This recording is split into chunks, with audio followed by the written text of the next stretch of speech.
Paintball question time. Who likes my multicam? I think Valken calls it OPC player jersey. Let's do this. Prestige Tiger.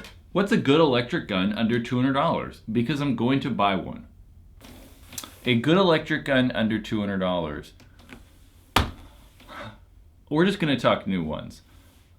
There isn't one. What are the electric guns under $200? Realistically, there's kind of two good ones. Two ones worth buying at least. Spider Phoenix, Izod Blitz 3. They are both about $150, but I don't like them. I think it's worth you saving the extra $100 and buying the Proto Rise. So essentially when you're buying a Phoenix or Blitz, you're buying just an electric spider style gun. So those are still going to be loud, they're still going to kick a lot, they're still hard on paint. Yeah, so they still shoot like a cheap gun. For that extra $100, you can get the Rise that's going to be quieter, kick less, easier on paint, just overall shoot better. So I wouldn't buy a $150 electric gun. I would save that $100 and buy a Rise. Christopher Pulling. What kind of markers would you suggest for the $400 to $500 range? Please, 2 to 3 used options and 2 to 3 new options. We're going to say 3 new paintball guns from the ranges of $400 to $500. Etha, 2 in a couple weeks here. Axe, 2 in a couple weeks here. And $400 to $500. I don't know. 2 to 3 used options for $400 to $500. That gets confusing because there are so many paintball guns in that $400 to $500 price. But if I have $500 to spend on a used paintball gun, I would buy a Go3, Shocker RSX, or Bob Long G6R. Yeah. And in reality, I probably wouldn't even buy the G6R or RSX. I would just buy a Go3. That's the best paintball gun you can buy for $400, $500 used. So I'm gonna really screw up this name, but I'm gonna go with Kalea Karuga? Sorry. What are some tips for maintenance of a paintball gun? That also depends on what you have. So we'll lump paintball guns into 2 categories, right? So we're gonna have like starter entry level stuff and then mid-range, higher end, more advanced stuff. So most of the mid-range, like lower end stuff, say like spiders and the Zoden guns and Tipmans, they're very, very low maintenance. I typically will tell people maintenance-wise on those, only take it apart if you have to and it's obvious. So if you broke a ton of paint, you might need to take it apart and clean it. If you dropped a thing in a big puddle of mud, you might need to take it apart and clean it. So you really don't have to take it apart ever. So if you have a Tipman, Spider, a Zoden gun, best thing to do, get yourself a bottle of paintball oil. So like Gold Cup oil, the Tipman oil. Put 2-3 drops of that right where you screw the tank in. Screw tank on, shoot it. Really, that's all you gotta do. So that oil's gonna take, or the air is gonna take that oil everywhere there's an O-ring, freshen up those O-rings, keep them from drying out and going bad. Higher end guns though are a whole nother story.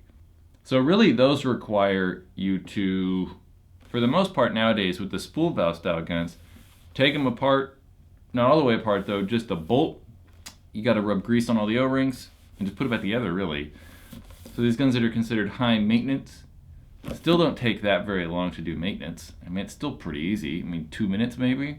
Some of these higher end guns though require you do maintenance on regulators, but still that's not like regular maintenance. It's most of these manufacturers are recommending every 60,000 or 80,000 shots. So it's not that common that you need to service other parts other than the bolt or core or something like that.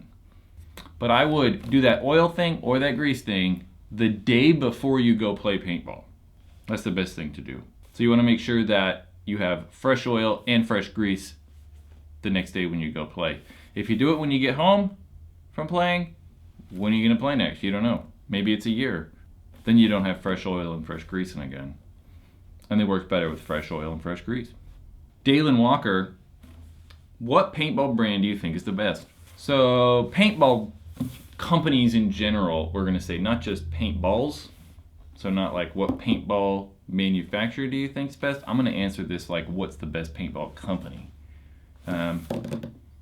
Exalt. So Exalt actually finds a problem and tries to create a solution for it. They have foregrips for guns like the Shocker RSX or the Lux. They make some cool bags. There's actually that cool Exalt bag right there. Somewhere right there. So I like Exalt stuff. That's just innovative products. They actually like think about stuff and make it. Unlike a lot of these other manufacturers that are just like, hey, we have to make these things. Pants, knee pads, elbow pads, jerseys, mask. Cool. Exalt has like a wide variety of accessories for all kinds of different stuff. So I think Exalt's cool because they're innovative.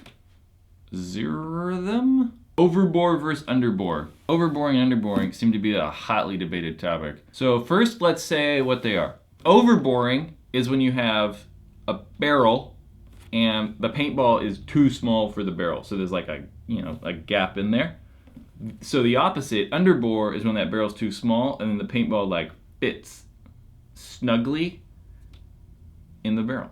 So I like that overbore simply because I don't want to break paint. So the paintball in an overboard barrel has more room, so it's gonna less likely to touch the barrel or squeeze down the barrel, so it's less likely to pop. But for sure with underboard barrels, you're probably gonna get better velocity consistency, maybe a little better accuracy, and your velocity is gonna be higher, so you can end up turning the pressures down on a gun, which should give you, gonna kick less and be quieter. But for me, if I underbore, I'm always afraid I'm gonna break paint, so I always overbore just because I don't want to break paint and the gun starts shooting squirrely and I don't want to deal with it. I just want the thing to shoot. That's it.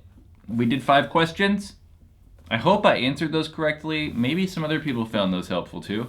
If you have more, leave comments below. I also did a YouTube live thing earlier this week. That was fun. People asked live real-time questions.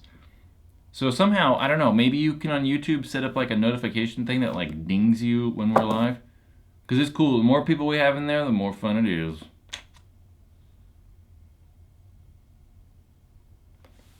Got more paintball questions? Leave a comment below. I answer them.